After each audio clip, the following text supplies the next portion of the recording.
আজ করব ক্ষীরপুলি। ক্ষীরপুলির জন্য নিয়েছি এখানে ময়দা 500, আর নিয়েছি সুজি 100, আর দিয়েছি লবণ আন্দাজ করে, খাবার সোডা 1/2 চামচ, আর আছে সাদা তেল। সব দিয়ে একসাথে মাখবো। ময়দাটাকে আমি ময়ান দিয়ে দিলাম। এই যে এইভাবে যখন দেবে চাপা যাচ্ছে তখন ময়ান হয়ে গেছে। এটাকে সবাই ক্ষীরপুলি বলে, কিন্তু আমি এটা নারকেলের পুর দিয়ে করব, ওই জন্য নারকেল পুরি বলতে পারো। এবার আমি জল দিয়ে এটাকে মেখে নেব। ময়দাটা আমার মাখা হয়ে গেছে, এইভাবে শক্ত করে মেখে নিলাম। এবার এটা আমি 10-15 মিনিট রেখে দেবো।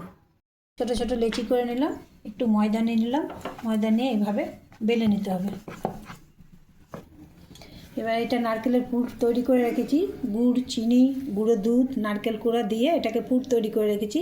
এইভাবে ছোটো ছোটো লম্বা লম্বা করে, এইভাবে ছোটো ছোটো লম্বা লম্বা করে এর মধ্যে আমি পুরটা ভরে দিলাম। এবার এই দুটো মুখকে এভাবে ছাঁটিয়ে এইভাবে মুখটাকে মুড়ে দেব। এইভাবে মুড়ে নিলাম।